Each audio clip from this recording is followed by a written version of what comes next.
নিয়োগ হবেন। তো ইমাম নিয়োগের জন্য এটা 1559-60 সালের কথা, একটা বিজ্ঞাপন দেওয়া হয়েছে।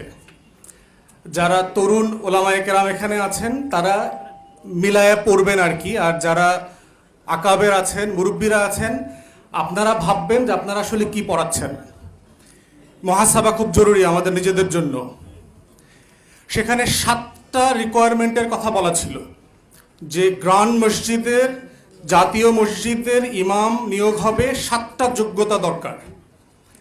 প্রথম বলা আছে তাকে 4টা ভাষায় পারদর্শী হইতে হবে: আরবি, ফার্সি, তুর্কি এবং ল্যাটিন। ল্যাটিনের জায়গায় আজকে কোন ভাষা যোগ হবে? ইংরেজি।